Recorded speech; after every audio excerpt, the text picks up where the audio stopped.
Realidade paralela, verdades e valores do projeto Consciência Iluminada. São os valores humanos na casa espírita.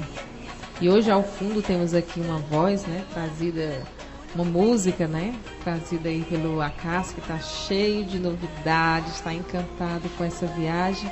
E hoje, né, está fazendo parte aqui do nosso programa, nessa segunda janela, para partilhar, para solidarizar conosco, com todos os ouvintes, um pouquinho, né, do que foram esses 22 dias, como ele diz, não foi fazer turismo, como se turismo também não fosse um momento da gente não fosse estudar, bom, como se não fosse bom, né, para estudar, né, dizem que quando a gente viaja, a gente renova a alma. Imagine viajar para o Egito, para Jerusalém, conhecer dessas terras em que Jesus pisou, né? Imaginem a grandiosidade desses lugares visitados.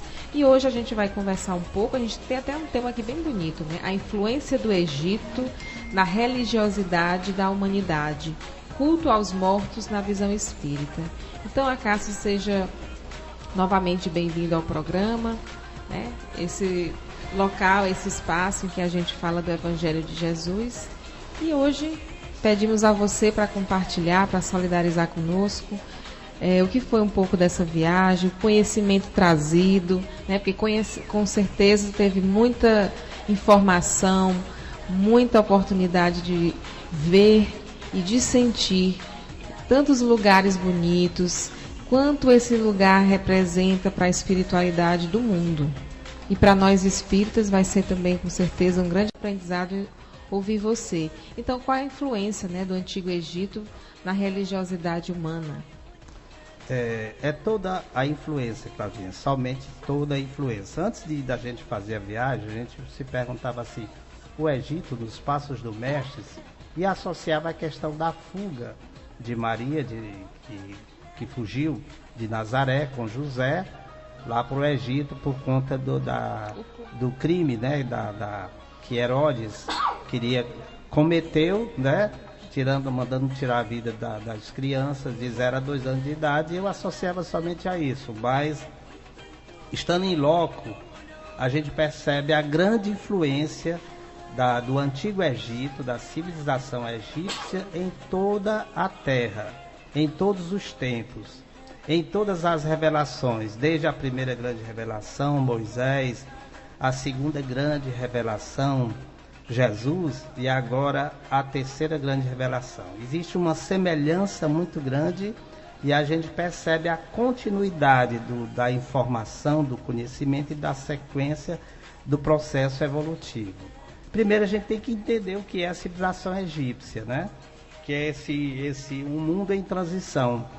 Há 40 mil anos atrás, né, iria ter uma transição planetária de um dos mundos da estrela Capela, uma estrela de grande luminosidade, de grande evolução, de grande luz, e um dos seus mundos tinha que passar por uma renovação planetária. E acontece o êxodo, né? Acontece o expurgo de milhões de pessoas do planeta Capela, né? De um dos mundos que circulava o planeta Capela, e vem para a Terra 4 grandes raças, né? Chamadas dentro da raça adâmica, que são o grupo dos árias, né? Que são os indo-europeus, a civilização egípcia, o povo de Israel e os hindus.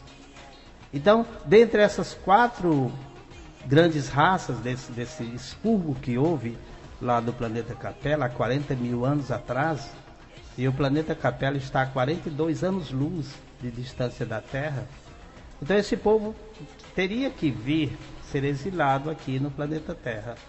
E os egípcios, dessas 4 raças, desses 4 grupos de pessoas que estavam descendo aqui para a Terra, né, desse êxodo, a civilização egípcia era a menos culpada de crimes e de erros que estavam atrapalhando essa transição planetária, que é semelhante ao que está acontecendo conosco na atualidade e vai acontecer e vai se intensificando. E era um pessoal mais devotado à verdade e à prática do bem. Era essa civilização egípcia. Por isso que eles têm toda essa influência até hoje em dia, com relação à história da humanidade, o futuro da humanidade, as ciências, né, a astronomia, a psicologia, a psiquiatria, tudo isso, o futuro das gerações vindouras recebe influência da civilização egípcia. E mais um detalhe, quem se candidatou e quem seria o guia espiritual de todos esses degradados que viriam de Capela, seria quem? Jesus. Jesus se candidata a ser o protetor, o guia e o modelo de todo esse povo degradado de Capela. E Jesus promete que lhes daria toda a sustentação, todo o apoio, todo o amparo a essa civilização degradada, mas que já tinha nos seus corações as sementes do bem, do amor e do progresso que carregavam consigo. E Jesus cumpriu com a sua promessa, lhes deu sustentação por séculos e mais séculos, porque veja bem, 40 mil anos sob a tutela há 40 mil anos atrás, esse povo veio e ficou sob a tutela de Jesus, que durante esse período mandou pessoas, missionários da luz, para toda parte do planeta, para dar sustentação a esses queridos amigos, queridos irmãos que contribuíram no progresso da humanidade terrena, enfrentando o lado obscuro da civilização e do progresso da Terra nessa época, 5 mil anos atrás. Veja a dedicação desse povo, que eles contribuíram em todo o progresso, em todas as áreas e no campo da religiosidade, né? Os sacerdotes, os iniciados, os magnos sacerdotes da época, sabiam de tudo que nós sabemos hoje, Simar. O politeísmo no Antigo Egito foi criação, uma requisição da massa, porque os iniciados, os sacerdotes, né, sabiam que o Deus era único, sabiam da pluralidade das existências, sabiam da habitabilidade dos mundos, sabiam do perispírito, sabiam, entendiam de cós salteado o psiquismo da humanidade, sabia que existiam os prepostos do Cristo, porque eles vieram sob a tutela do Cristo, e sabiam que Jesus mandaria esses prepostos dele para dar sustentação espiritual durante toda essa noite escura do degredo, que se fala na Bíblia, a saudade do paraíso perdido. O que era o paraíso perdido? A saudade que esse povo tinha de Capela, do seu mundo celeste, que estava passando por essa transição planetária e que eles estavam atrapalhando de alguma forma o progresso, e eles vieram para a Terra. E ainda hoje a história do Egito é enigmática, é cheia de mistérios, de magnetismo, porque eles eram um povo altamente evoluído. Os faraós, que eram os reis da época, tinham que ser iniciados na ciência da vida e da morte para poder chegar à posição que chegavam. E eram tidos como deuses, porque tinham poderes espirituais, culturais, e eram bem instruídos e bem informados. Então, eis aí a relação que existe entre o progresso da religiosidade, o progresso da ciência, da astronomia, da psiquiatria. Tudo isso os egípcios sabiam, os magnos sacerdotes e iniciados de Tebas, né? Ou de Mênfis, que foi a primeira capital do Egito, dos templos, todo o conhecimento que eles trouxeram de lá, tiveram que ser concentrados nos templos, porque a massa não tinha condições.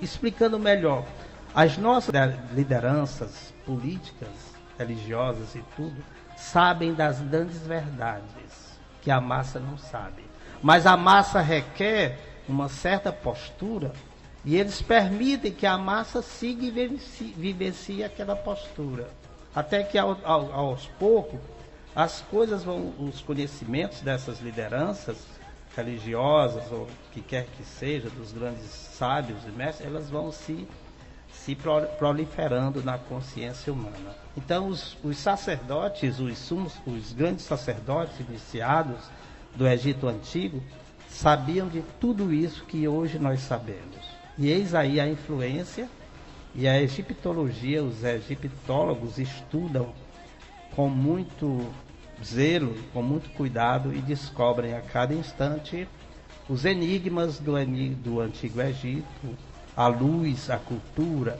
a informação que eles deixaram para nós.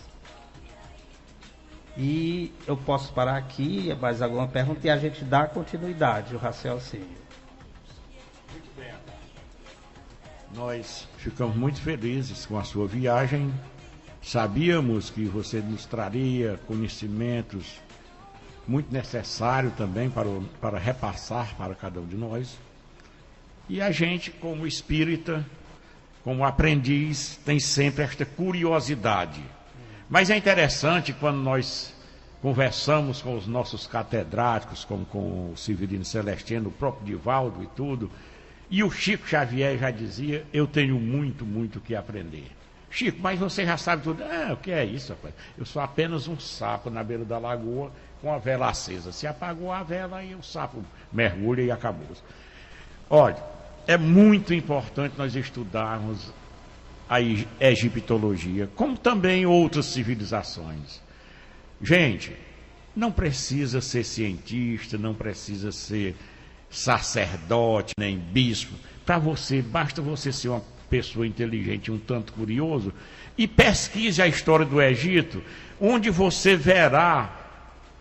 jamais verá em qualquer livro científico uma afirmação categórica de como foram construídas as pirâmides.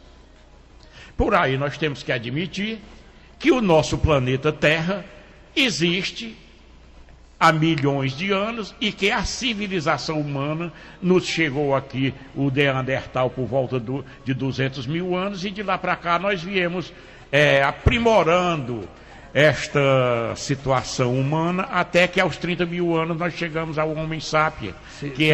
Nós temos informações importantes para dar sobre as pirâmides. Então,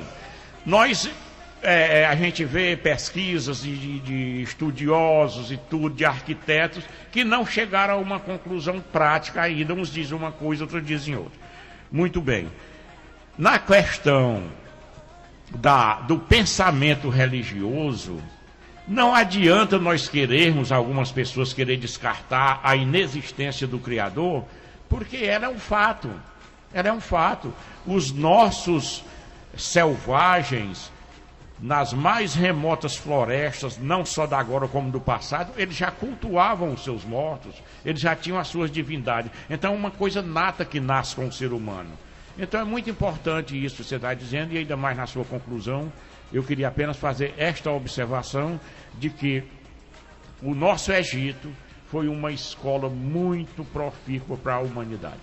É verdade, Simar. Você reforça o que nós temos que acrescentar, porque lá está a ponte de toda a sabedoria de uma grande civilização humana que veio desse mundo elevado, desse céu, da sua pátria celeste, né, que é Capela.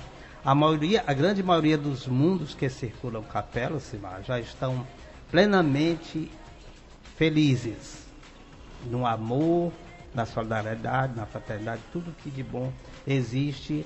E parece que um dos últimos era esse, que teve os exilados, né? Aí vem a questão, sobre a questão das pirâmides, Sibá e ouvintes amigos. Quando os sacerdotes, né, os iniciados, o grande ciclo de sacerdotes iniciados e faraós e reis, perceberam que estavam chegando o fim do seu degredo aqui na Terra. Eles perceberam que estava chegando o fim do seu degredo. E decidiram entre si construírem as pirâmides.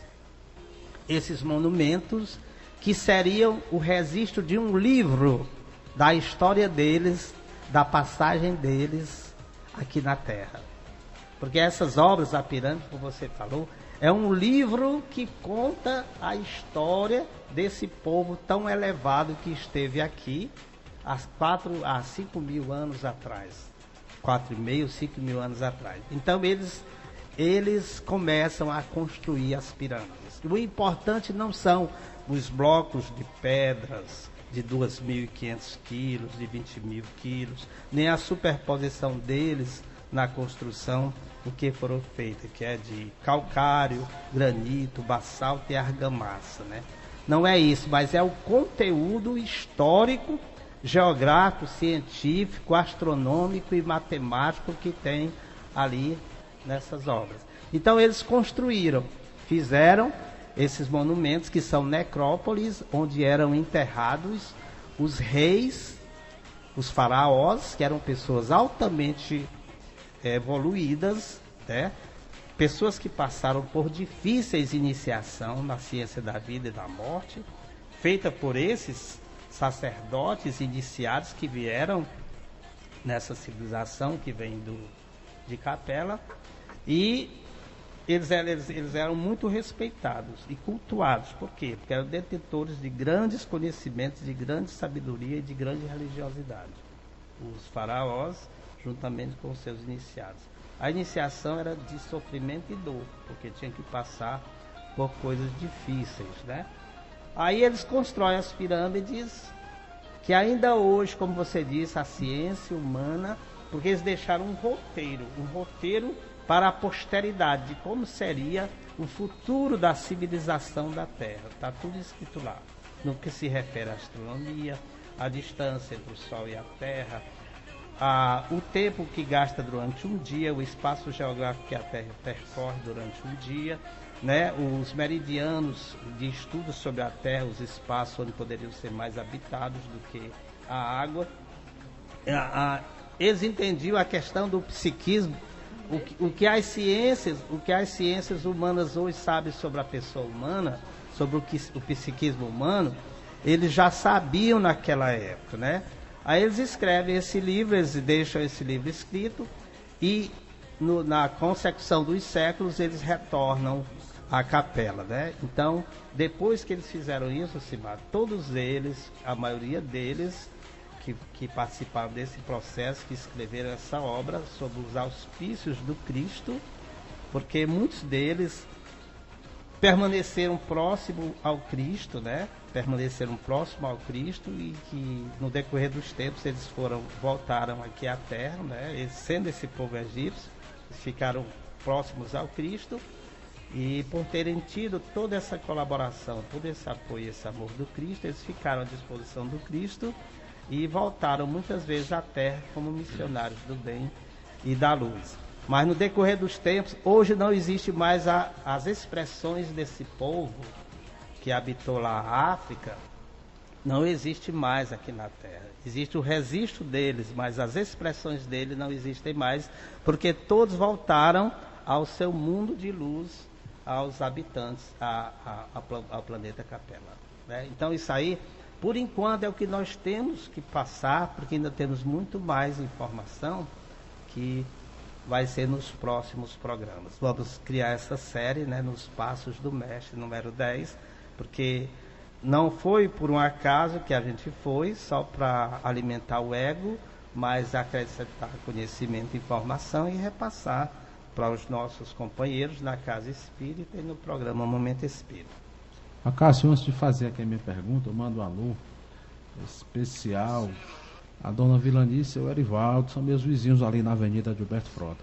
Você falou aí dos egípcios, que foi essa grande civilização que nos deixou um grande legado cultural, e falar dos egípcios é também muito importante falar das pirâmides.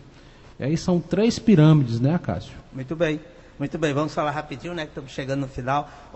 São 3 grandes obras faraônicas que são chamadas de necrópolis, onde eram enterrados os reis, e as 3 famosas do mundo são a de Quéops, né, que é o chefe da dinastia, né, que é o primeiro, que é o pai, que tem 139 metros de altura, né, e muito grandiosa. A gente teve no pé dela, né, na pirâmide. A gente vê o tamanho dos blocos de pedra, né, 2.500 toneladas até 20.000 toneladas. Depois vem a segunda grande pirâmide, viu, Alessandro, que é a de Kefren, com 136 metros de altura, que é filho do Kelps. Kefren é filho do Kelps. E depois temos a terceira pirâmide, que é do Miquerinos, que é neto do Kelps e filho do Kefren, com 61 metros de altura. E lá esse Vale das Pirâmides é muito enigmático. E existe aquela coisa chamada a maldição das pirâmides, né? Que você profanasse uma urna mortuária dos faraós, você passava por um problema qualquer. E isso foi comprovado com o Lord Carvernon, né? Isso é contado pelo Emmanuel no livro A Caminho da Luz, e que ele e os companheiros dele sofreram consequências porque penetraram na urna mortuária, lá no local onde estava, do Tutankhamon, né? E comprovado também, o Emmanuel fala no livro A Caminho da Luz, que aqueles pilotos que voavam naquela área, naquele momento ali, eles perdiam todo o contato de comunicação. Então isso está também no livro A Caminho da Luz, na imaginação, porque tem muita ciência, muito conteúdo, muito esclarecimento e muita luz ali naquelas pirâmides, que é esse livro aberto, deixado pela civilização egípcias, exilados da capela, que hoje não tem mais as suas expressões, mas somente o registro da sua passagem pela Terra, porque todos voltaram para o seu planeta de origem, que é o planeta Capela. Então agradeço aí a colaboração do Alessandro, da Claudinha, do Simar, que nos deram a oportunidade de falar sobre esse conteúdo bastante interessante dessa viagem seguindo os passos do mestre número 10.